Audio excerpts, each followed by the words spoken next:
Welcome. Welcome to the Chemistry of Life, Raj Narayanan's Biochemistry Lecture Series, integrating life with updated scientific information, a multidisciplinary approach.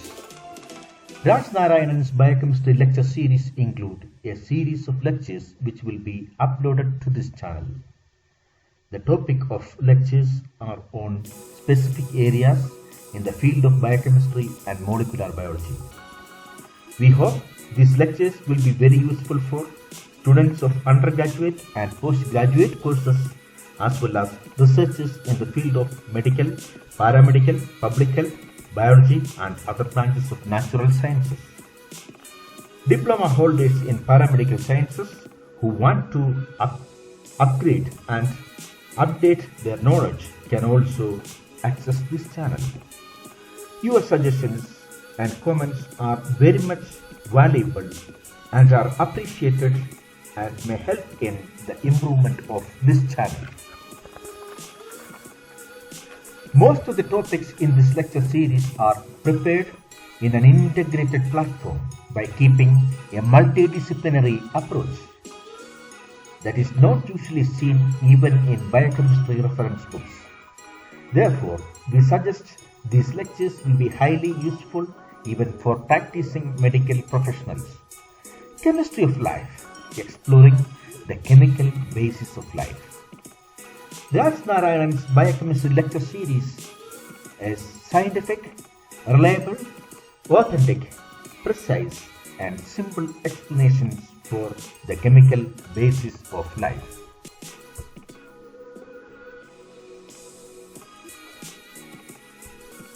In this lecture series, the first lecture is Introduction to the Chemistry of Life.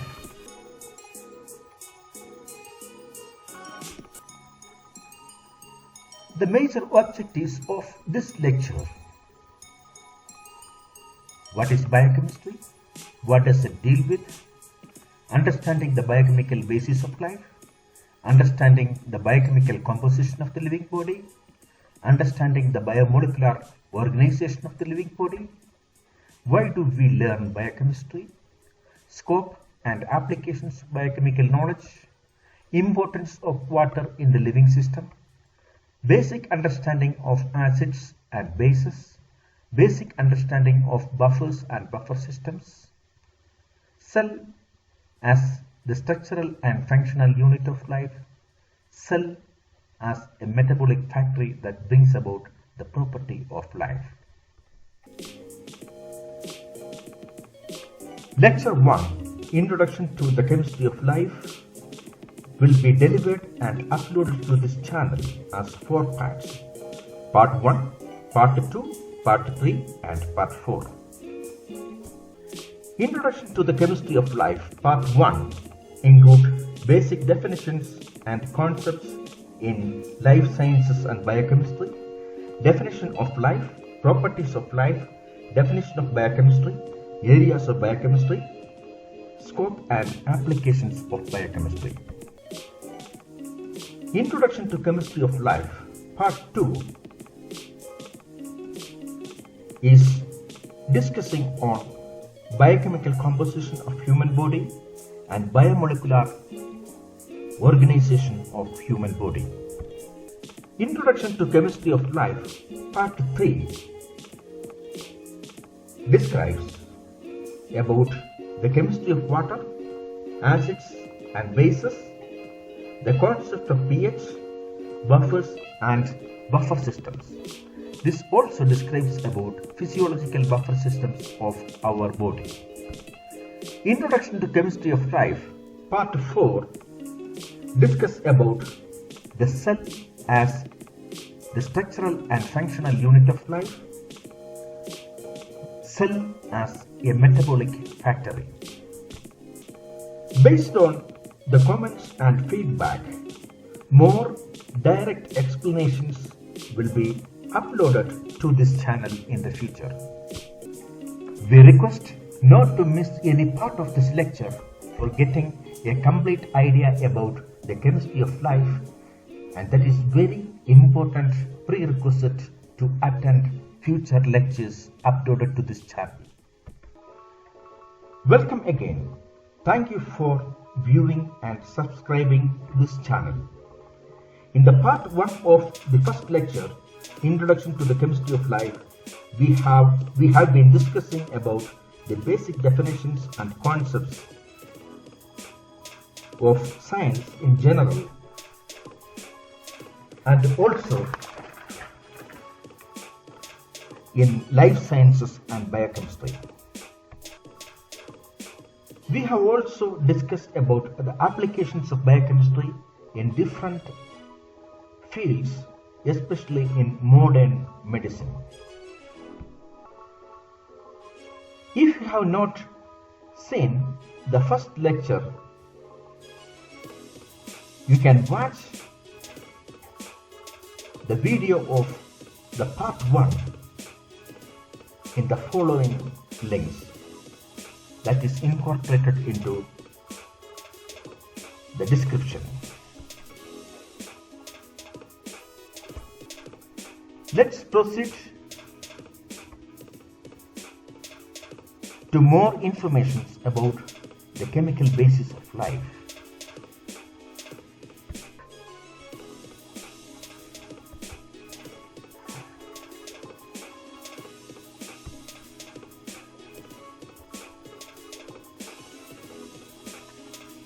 Lecture 1, Introduction to the Chemistry of Life, Part 2.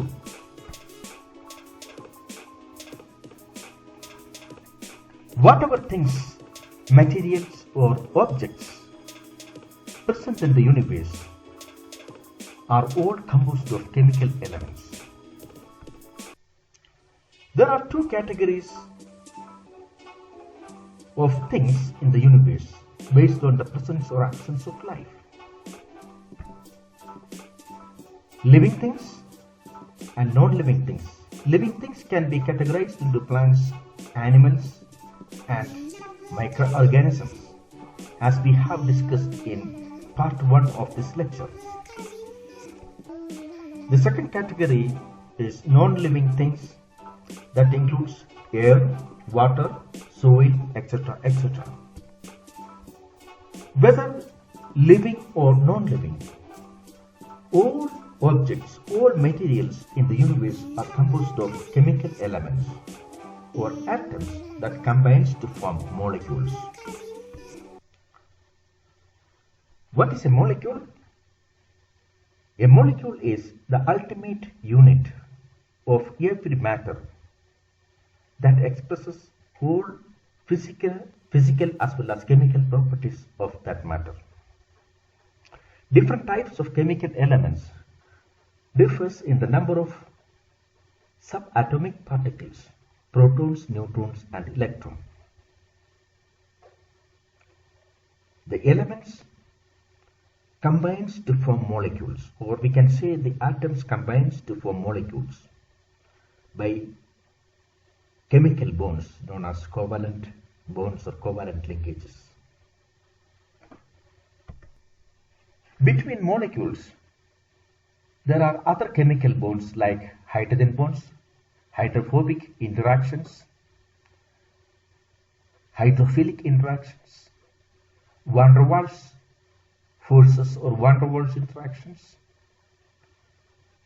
ionic bonds or electrostatic forces, electrostatic force of attraction, electrostatic force of repulsion, van der Waals force of attraction, van der Waals force of repulsion, etc., etc. Well, atoms combines to form molecules, and molecules form a substance, or we can say molecules form matter. All matter present in living as well as non-living system, or all living and non-living matters are composed of atoms that combines to form molecules. There will be variations in the biochemical composition between the three different groups of organisms: animals, plants, and microorganisms. The genetic variations between different species are responsible for the biochemical differences between them. Biochemical differences between species are responsible for differences in metabolism, differences in physiological function, differences in morphological characteristics between species. These morphological differences are important for adaptation to the particular environment or the particular habitat in which the organisms live. For example, a fish lives in an aqueous or a watery environment. In order to adapt to that particular environment, the appendages of fishes are modified into fins to facilitate movement. The respiratory organs are modified in the form of gills and not lungs, as in animals living on land or in the air. In birds, the appendages are adapted for an aerial life. We will call it as flight adaptations. This means that according to the environment, the physiological functions and life activities are adapted, and the morphological characteristics are supporting these adaptations to perform life activities. So the genetic variations among different species, different groups of organisms, lead to differences in biochemical composition. The differences in biochemical composition leads to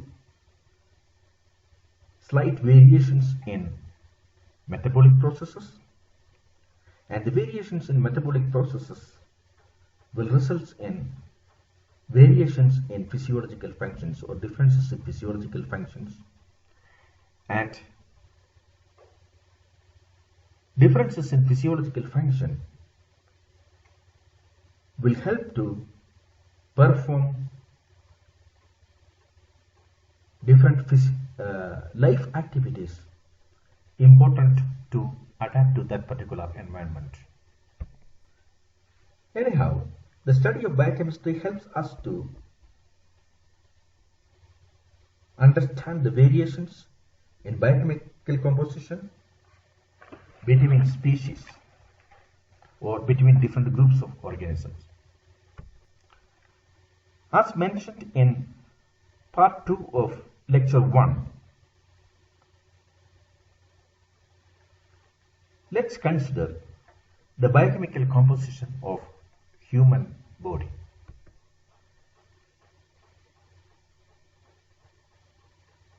A living body is composed of few elements that combine to form great variety of molecules.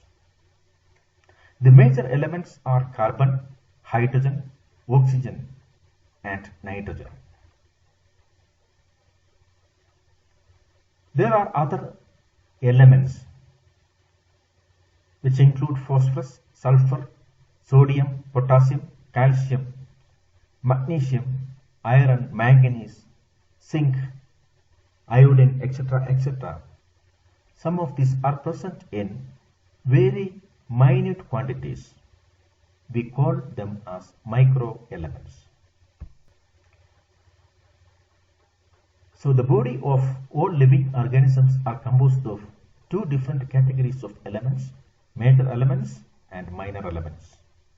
Major elements include carbon, hydrogen, oxygen and nitrogen, and there are large numbers of minor elements which are present in very small quantities.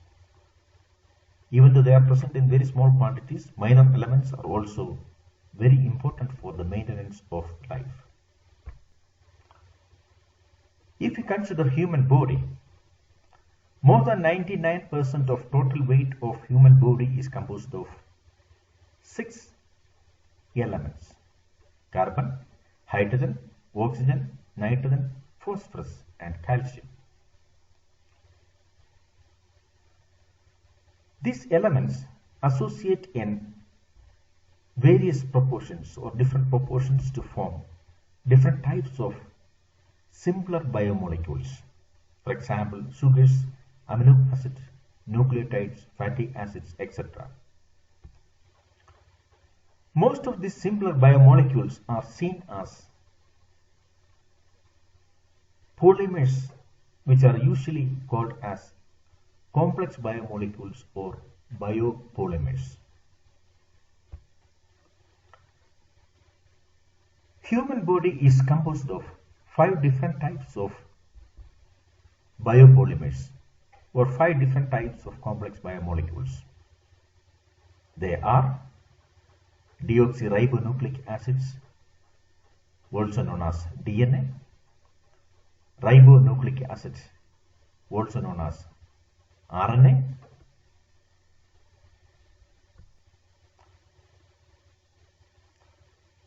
complex carbohydrates or polysaccharides, proteins, and complex lipids. So these are the 5 different types of biopolymers by which human body is made up of: DNA, RNA, complex carbohydrates or polysaccharides, proteins, and complex lipids. DNA is composed of component units known as or building blocks known as deoxyribonucleotides. There are 4 different types of deoxyribonucleotides: DAMP, DGMP, DCMP, and DTMP. DNA functions as the genetic material for most organisms except RNA viruses or retroviruses.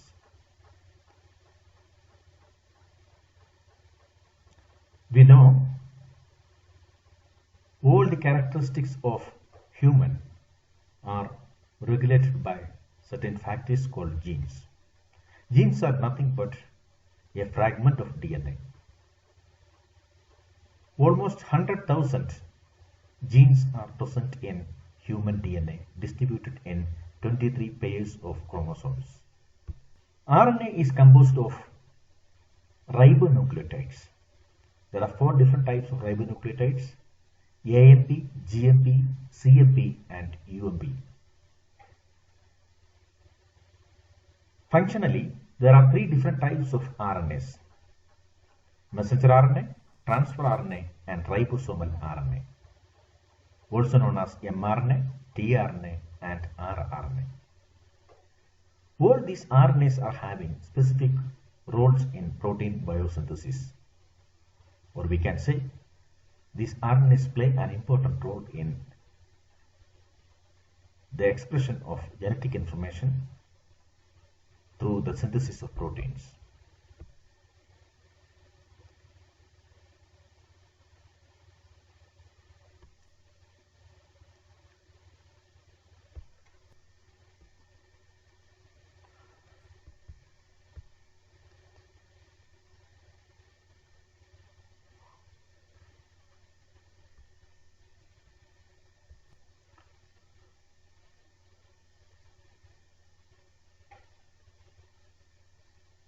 We can summarize: in human body, in an average sized person, 60% of the body weight is water. We can say 60 to 65%, approximately 60% of the body weight is water. Proteins constitute 15%, lipids constitute 15%, carbohydrates constitute 2%, nucleic acid constitute 2%, and minerals constitute 6%. If we consider human body as a story, Sorry for adding literature during scientific discussions. Well, if human body can be considered as a story, we can say this complex story is written with 5 languages. The language of proteins, the language of carbohydrate, the language of lipids, the language of DNA, and the language of RNA. The alphabet for protein language is 20 standard amino acids. There are also newly discovered amino acids like selenocysteine. The alphabets for carbohydrate language is sugars. The alphabet for lipids language is fatty acids and glycerol. The alphabet for RNA language is ribonucleotide, and the alphabet for DNA language is deoxyribonucleotides. So protein is a language that is made up of 21 different types of amino acids. Complex carbohydrates are language that is that has alphabets in the form of sugars, different types of sugars. In the case of lipids, the alphabets are different types of fatty acids and glycerol. In the case of ribonucleic acid, the alphabets are 4 different types of ribonucleotides. And in the case of DNA language, the alphabets are 4 different types of deoxyribonucleotides. So in this story, 5 languages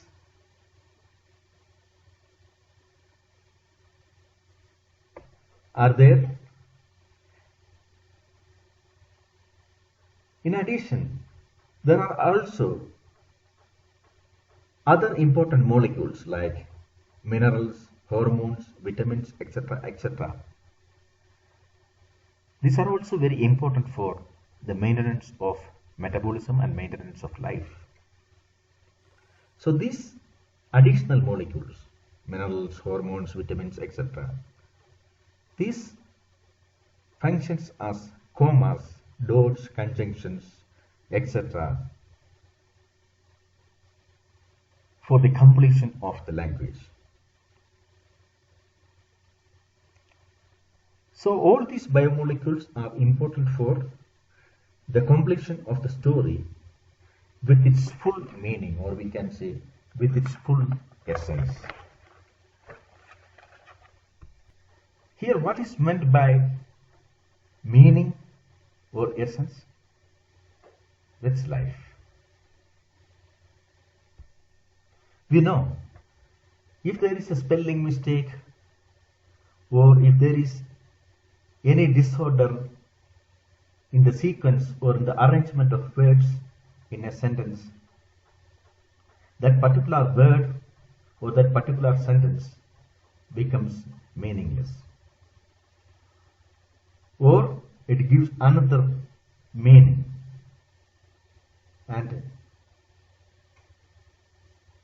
that affects the overall meaning of that sentence. Similarly, if anything happens in the biochemistry, or if anything happens to the structure of this biopolymers, the structure of these languages,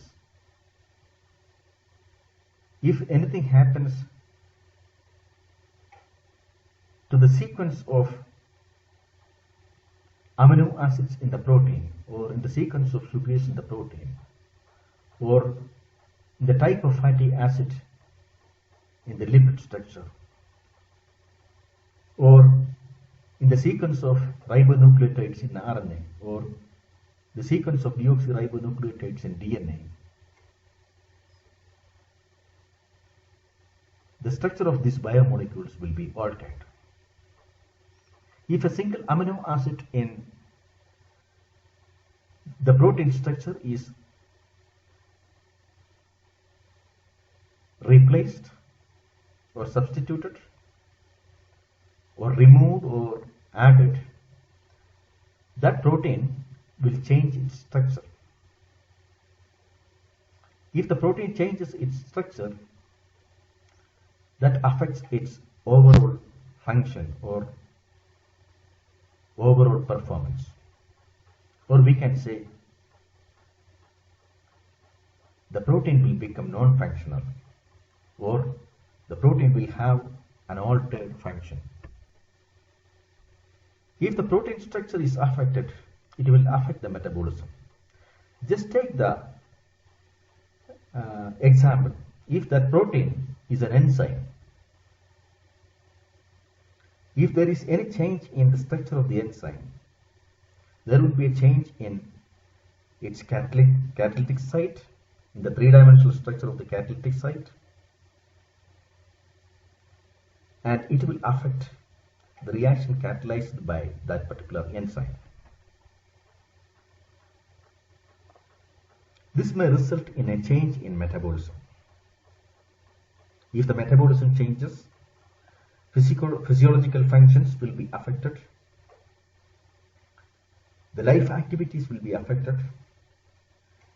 Just imagine if the protein is a structural protein, it can affect the morphological characteristics of that organism or morphological characteristics of the cell even. If the morphological characteristic affect, the life activities will be affected, and finally it may affect the health of that individual, and even it may result in death. Therefore, the consistency in the biochemical composition is very important for maintaining normal metabolism, normal physiological function, normal life activities, normal morphological characteristics, and normal life.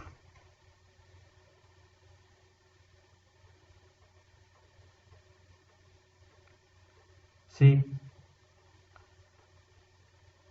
any structural changes in these 5 different biopolymers can affect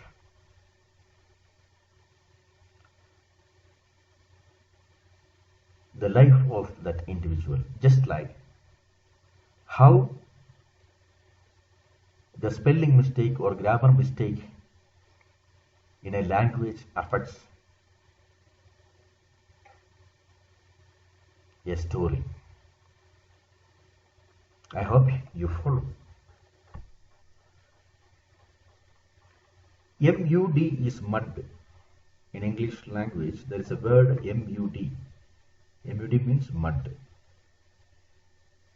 MAD. See, 2 letters are the same. M and D are the same. But what is the difference between mud and mad? U is replaced by A. See how it affects the meaning. Most and must. 3 letters are the same in both words. Most, M, S, T are present in both the words, but in the case of must, O is replaced by U. Rain and ruin. R-A-I-N, rain, R-U-I-N, rain. R-A-I-N, rain, R-U-I-N, ruin. See how it affects the meaning of that words. So we have been discussing about how a change in amino acid sequence can affect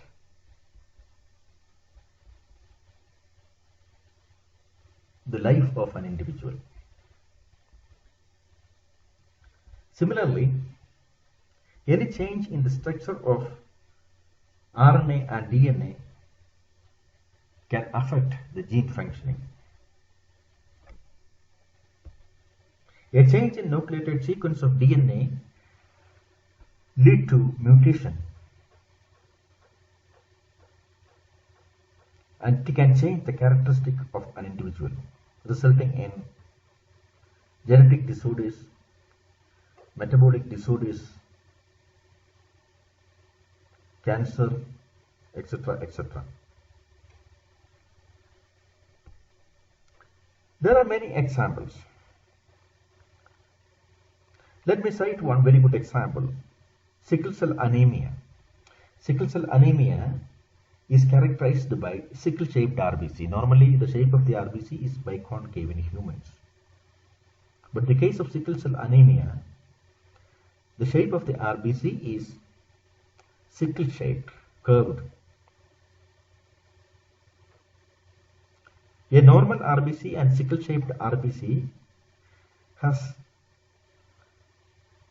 lot of difference in the morphology as well as in the functional capacity. Sickle-shaped RBCs will have decreased oxygen carrying capacity as compared to normal RBCs. A mutation in the hemoglobin gene that lead to a change in the hemoglobin structure. There is only a difference of a single amino acid. One amino acid present in a particular position of the beta chain, glutamic acid, is replaced by another amino acid. The details we will discuss later on in another lecture sessions. Now for the time being, just understand a single amino acid is substituted because of a mutation. And this amino acid substitution affects the overall structure of the hemoglobin molecule. Not only hemoglobin molecule, it affects the morphological characteristics of the red blood cells in which it is present.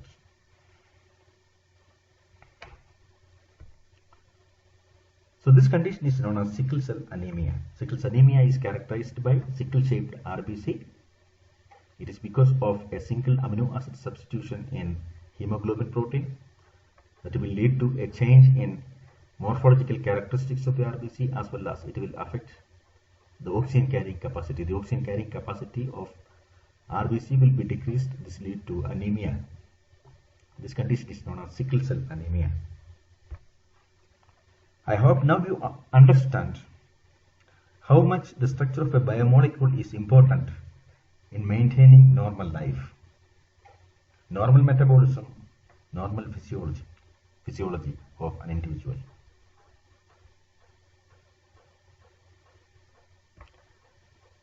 Now let's move to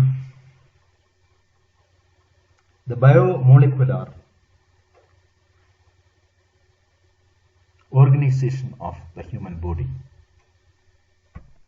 So we have already discussed approximately 60% of our body weight is water, 15% is protein, 15% is lipid, 2% carbohydrate, 2% nucleic acid, and the remaining 6% is mineral. Now there is a funny question. A fat person or a lean person, who has more water content in his body? Most people think a fat person will have more water content, but the reality is opposite. A lean person has more water content in his body. In fatty person, there is more fat deposition in the adipose tissue, and there will be a relative decrease in the concentration of other constituents. Let's skip one slide for better explanation. Now we shift to slide number 13 from slide number 10. We skip slide number 12, and after explaining slide number 13, we will come back to slide number 12. Coming to the biomolecular organization of human body, all objects or all matters in the universe, everything in the universe, whether it is living or non-living, all are composed of atoms or elements that combines to form molecules.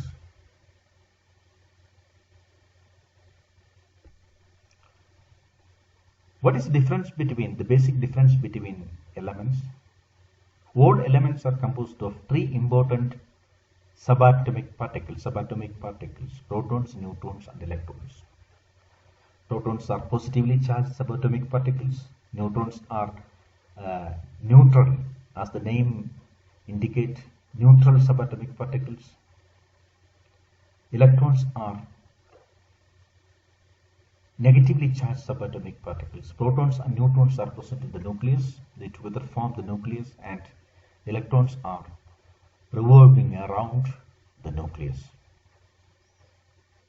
So, because of the presence of protons, nucleus has a positive charge, and there will be an attractive force between the protons or between the nucleus and the electrons. That is the reason why the electrons are not leaving the nucleus. Instead, they are present in specific paths called orbitals around the nucleus, and altogether protons, neutrons, and electrons constitute an atom. So different atoms differs in the number of protons, neutrons, and electrons. The basic variation between different elements, different atoms, is the difference in the number of protons, number of neutrons, and number of electrons. These atoms or these elements associate in different proportions, in different combinations, with the help of chemical bonds to form molecules. We can categorize these molecules into two, inorganic and organic. Organic compounds are those molecules which contains carbon, hydrogen, and oxygen.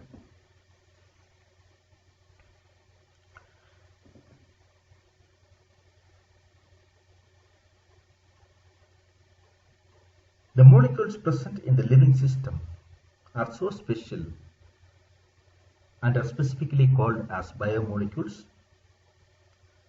Most of the biomolecules are organic in nature, and there are certain inorganic molecules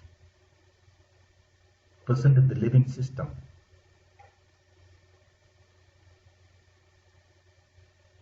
which also play very important roles. For example, carbon dioxide, molecular oxygen, ammonia.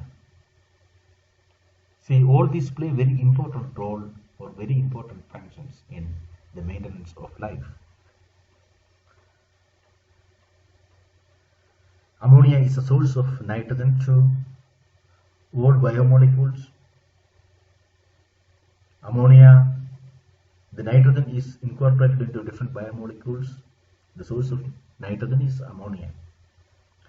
You know, carbon dioxide and water are two inorganic molecules that combines to form D-glucose by a process known as photosynthesis. And photosynthesis is the only process in the living system, or it is the only natural mechanism by which inorganic molecules are converted into organic molecules.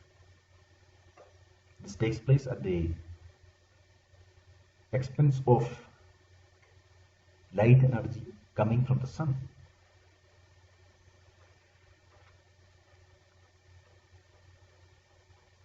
We will discuss more about this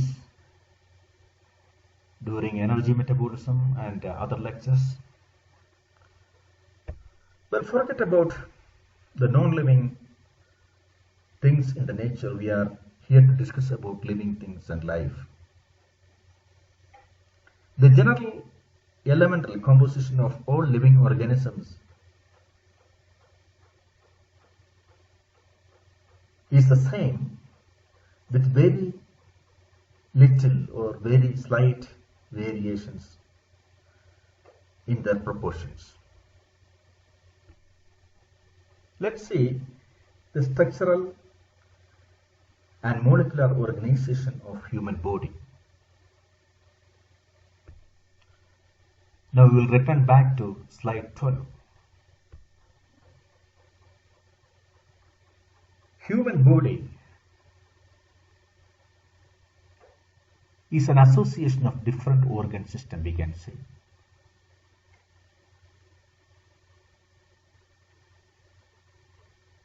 These organ systems, you can say nervous system, brain is an organ system. Our leg or hand, we can say all these are organ systems. Each organ system consists of a number of organs.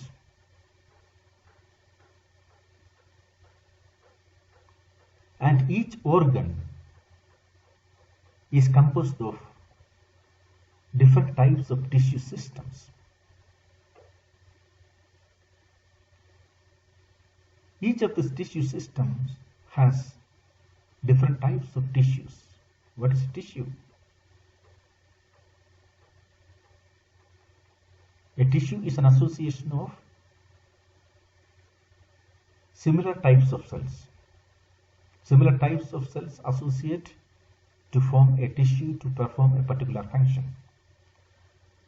So a number of tissues associate to form tissue system, and a number of tissue system associate to form an organ, and a number of organ associate to perform a particular life activity. Then it forms an organ system.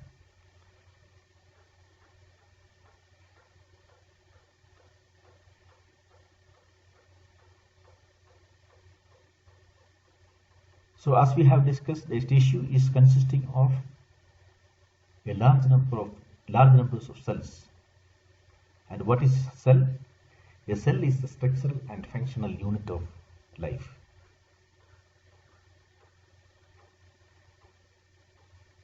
In another lecture,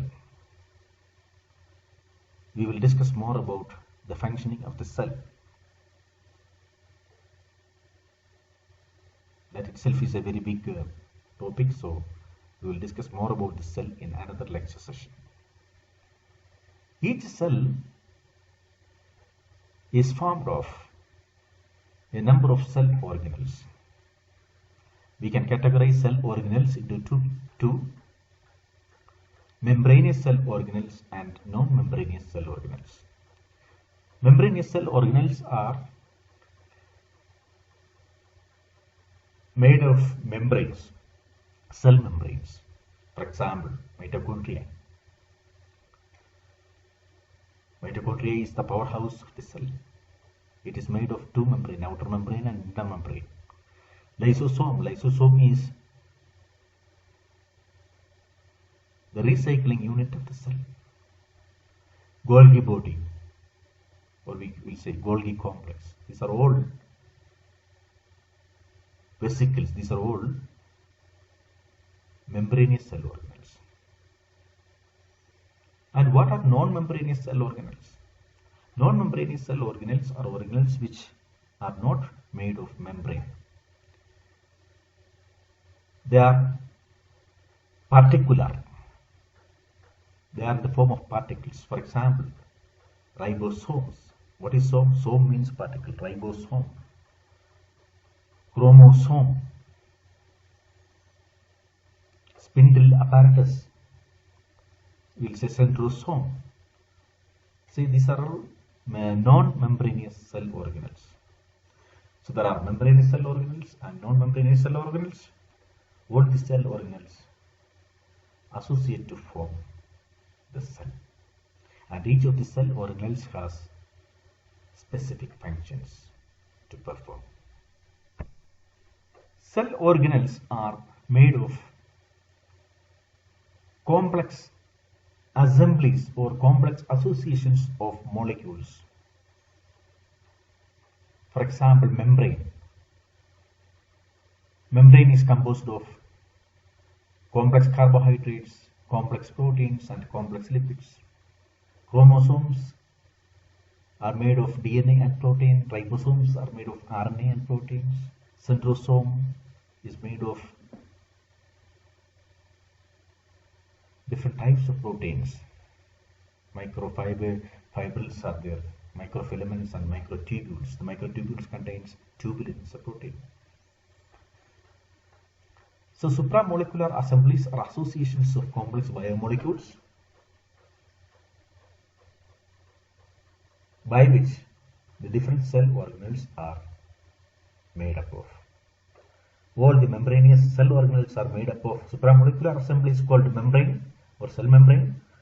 Chromosome is made up of deoxyribonucleoprotein association between DNA and protein. Ribosome is made up of ribonucleoprotein, it's an association between RNA and protein. And centrosome is made up of different types of proteins. So let us come to the structure of supramolecular assembly. If we consider the structure of supramolecular assembly, we can see that supramolecular assemblies are made of conjugated biomolecules. For example, glycoprotein. Glycoproteins are formed of proteins and carbohydrate. Glycoproteins are proteins containing carbohydrates. Proteoglycans are carbohydrates containing proteins. Lipoproteins are proteins containing lipids, like that nucleoprotein, deoxyribonucleoprotein, metalloprotein, chromoprotein, association of proteins with certain types of pigment molecule. Flavoproteins, proteins with the flavin groups. Glycolipid, lipids containing carbohydrate component is known as lipoprotein. Then hemoprotein, proteins containing heme group. See, all these are conjugated biomolecules. How these conjugated biomolecules are made of? Conjugated biomolecules are made of, is very important, conjugated biomolecules are made of 5 different types of complex biomolecules. Previously we have discussed.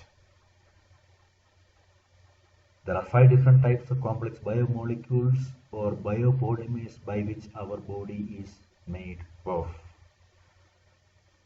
Which are those 5 different types of biopolymers? We have discussed before: proteins, complex carbohydrates, complex lipids, ribonucleic acid and deoxyribonucleic acids. See? Now let us come to the structure of complex biomolecules. Complex biomolecules are polymers of simpler biomolecules. For example, proteins are polymers of amino acids. Complex carbohydrates are polymers of sugars.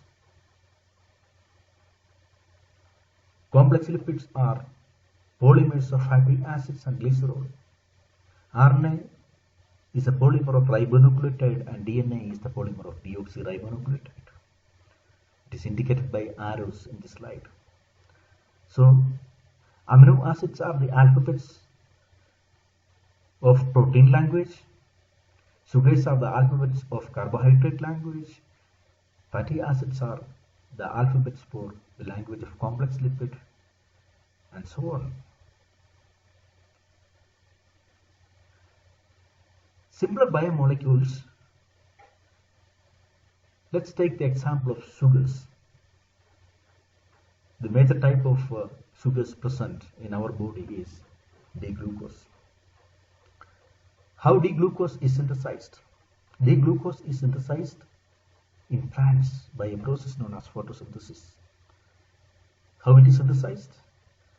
D-glucose is synthesized from carbon dioxide and water. Carbon dioxide and water are the raw materials for the synthesis of D-glucose during photosynthesis. Or we can say carbon dioxide combines with water. The water is obtained from the soil. It is absorbed from the soil. Carbon dioxide is present in the atmosphere, atmospheric air. So carbon dioxide combines with water to form D-glucose, and the energy required for the formation of carbon-carbon bonds in D-glucose is obtained from the energy of sunlight. So sun is the ultimate energy source for all living organisms on Earth. And this D-glucose is the precursor of amino acids. This D-glucose is the precursor for fatty acids. The amino acids are the precursors of nucleotides and deoxyribonucleotides.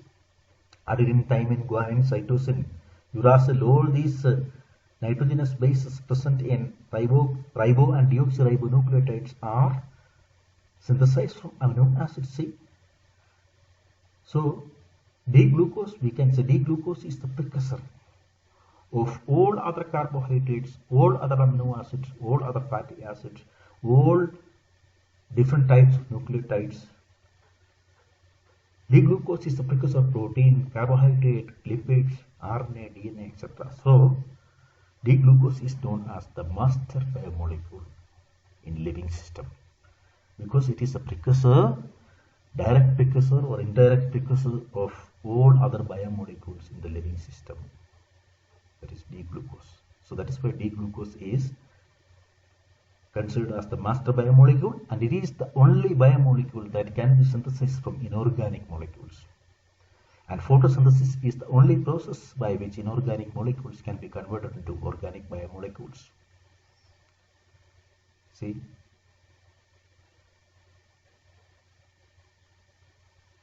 So there are three different types of inorganic biomolecules which are very important for the living system.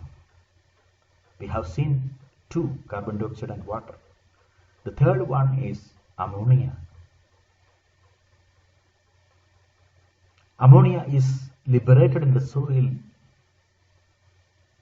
during the decomposition of complex nitrogenous compounds by soil microorganisms. This ammonia is absorbed by the plant and incorporated into different types of biomolecules. So, the nitrogen present in amino acids, the nitrogen present in amino sugars, the nitrogen present in nucleotides and deoxyribonucleotides, DNA, RNA, protein, all this nitrogen comes from ammonia. The amino group present in different types of nitrogenous biomolecules comes from ammonia. So ammonia is source of nitrogen. That is its importance. These inorganic biomolecules are formed from four different types of atoms: carbon, hydrogen, oxygen and nitrogen. Carbon, hydrogen, oxygen and nitrogen. That is why these elements are known as major elements. In addition, phosphorus and calcium are also present in our system in more quantities. Phosphorus and calcium are present in bone tissue. These are very important minerals present in the bone tissue. Phosphorus is having many roles in our system. They are present in association with organic molecule, and also it's a component of phosphoric acid. Phosphoric acid is very important in energy metabolism in our body. Calcium is very important for giving strength to the bone. We will say mineralization of bone. Calcium is deposited in the extracellular matrix of the bone tissue. Carbon, hydrogen, oxygen, nitrogen, phosphorus and calcium are the 6 elements that constitute 99% of the body weight.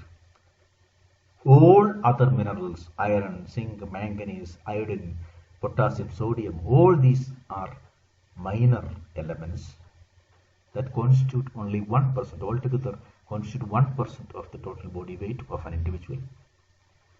And now you see, whether it is major element or minor element, all these atoms, all these elements are composed of subatomic particles, protons, neutrons and electrons. So, which is the ultimate unit of our body? We can say subatomic particles. Our body is composed of 3 different types of subatomic particles: protons, neutrons and electrons. You have to believe. As per the present knowledge, protons, neutrons and electrons are the three subatomic particles that constitutes our body structure. These subatomic particles, now we are going back. We are going in the reverse direction. These subatomic particles associate in different proportions to form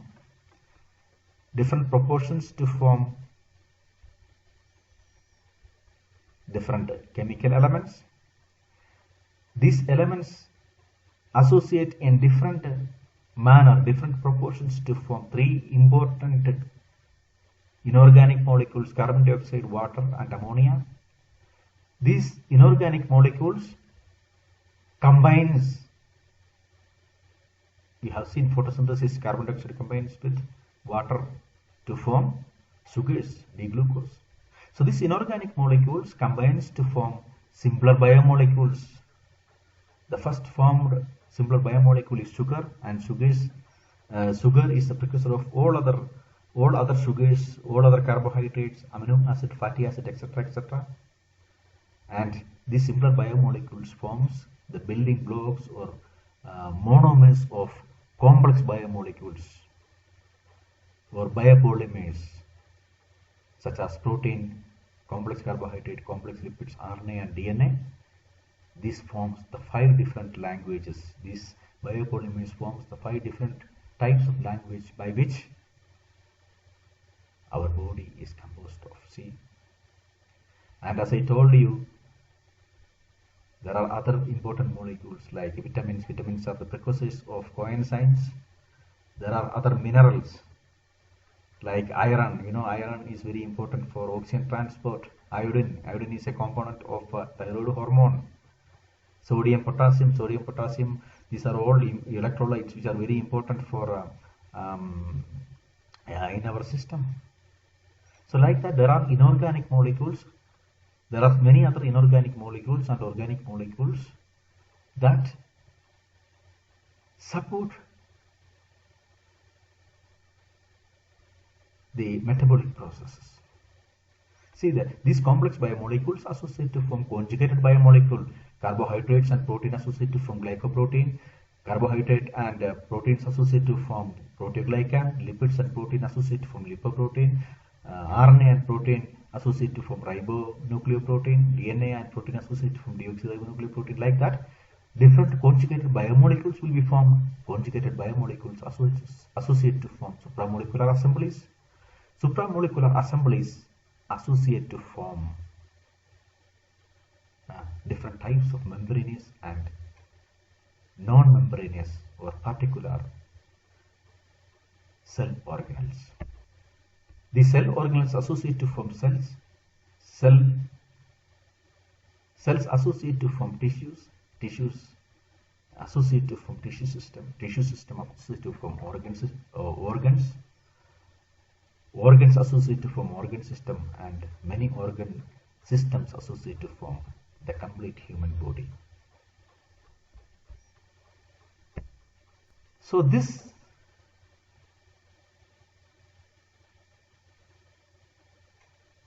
description or this explanation is known as biomolecular organization of human body.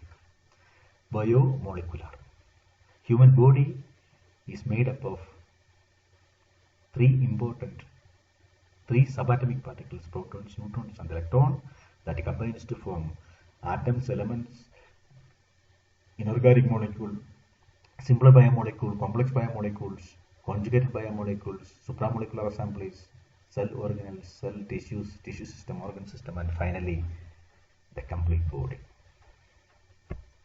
Here, cell is the central point because it is a structural and functional unit of life. This is the point where life originates. So we can differentiate two different phases in this organization. One is from cell up to the complete body level. Cell up to organism, we can say living phase. And let's go back.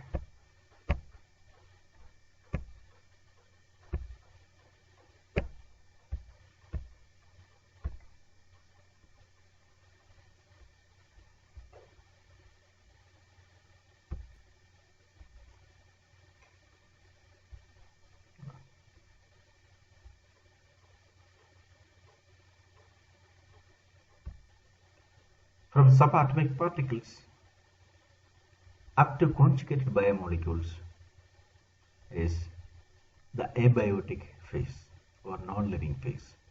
Cell to organism level, the biotic phase, and subatomic particle up to conjugate biomolecules level, the abiotic phase. In the abiotic phase, even we can differentiate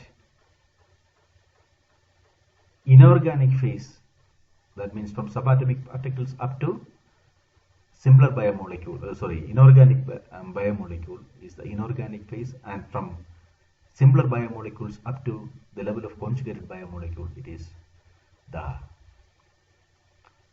organic phase. Forget about inorganic and organic phase. Let us distinguish two phases. One is abiotic phase and the other is biotic phase, non-living phase and living phase. See, from supramolecular assembly to the cellular level, the next level. Okay, supramolecular assembly, subcellular organelles and cell. This phase can be called as a transformation phase between abiotic phase and biotic phase. Or this is the phase during which the non-living stage is transformed into living stage, or this is the phase by which during which the life originates. And what does biochemistry deals? See, so from subatomic particles, if a chemist is viewing at this chart, he will view our body as a non-living matter, because these are composed of subatomic particles, photons, neutrons and electrons, atoms, inorganic biomolecules. See, when a biochemist, from a biochemist viewpoint, we can say our body is composed of different types of biomolecules, organic biomolecules. And if a cell biologist is looking at our body, he will say it is composed of cells or it is composed of tissues. And if an anatomist is looking onto our body, he will say there are different types of organs. So it is a matter of view.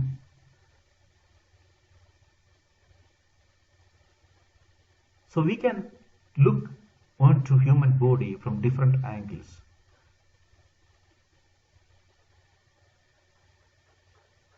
The chemist view, biochemist view, the cell biologist view, the histologist view and the anatomist view are entirely different. So in biochemistry, what we are trying to explain, how the non-living biomolecules are transformed into structures which are having life.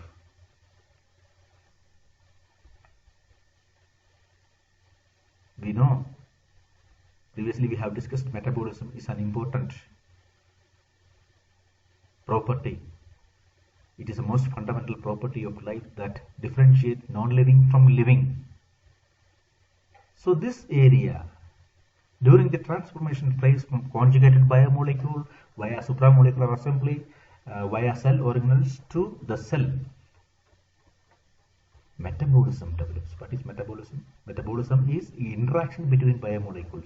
The simpler biomolecules, complex biomolecules, conjugated biomolecules, all these biomolecules associate, and all these biomolecules interacts among themselves in a watery medium with the help of special types of biocatalysts known as enzymes.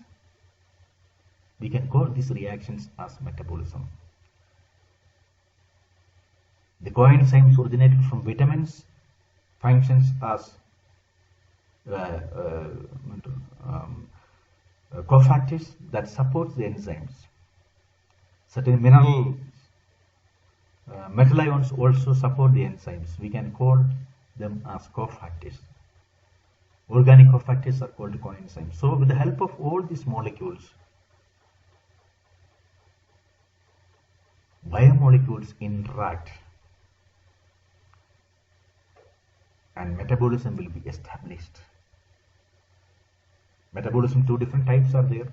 Anabolic processes are there, catabolic processes are there. We have discussed in part 1 of lecture 1. So when metabolism starts, there will be energy production and energy utilization. There will be catabolism and anabolic processes, catabolic processes and anabolic processes.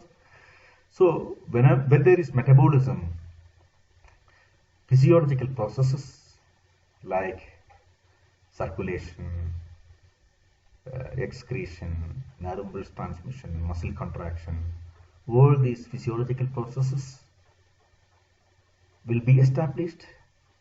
So when the physiological processes are established, life activities will be established like reproduction, regeneration, growth, multiplication, everything will take place, and we will say there is life. So in this chart, in this biomolecular organization, from this biomolecular organization we can understand the different levels of organization of our body and how metabolism, physiological functions, life activities and life are maintained. So this is the most important concept in biochemistry. To understand this concept, we have to go through many lectures that will be uploaded to this channel in the future. So this is the most important and most basic concept, the most fundamental concept in biochemistry. The upcoming lectures in this series is only for justifying this concept. Biochemistry, physiology, anatomy, histology, all these are foundation subjects or foundation stones to understand the functioning of human body. So that is why we are learning these subjects. Why we are studying biochemistry, why we are studying physiology, anatomy, histology, etc. Because we should understand our body. We should understand our body structures. Then only we can study more about the clinical aspects, about the diseases, the treatment, etc. etc. So study of biochemistry and also other biomedical sciences are very important for students in medicine and other branches of health sciences.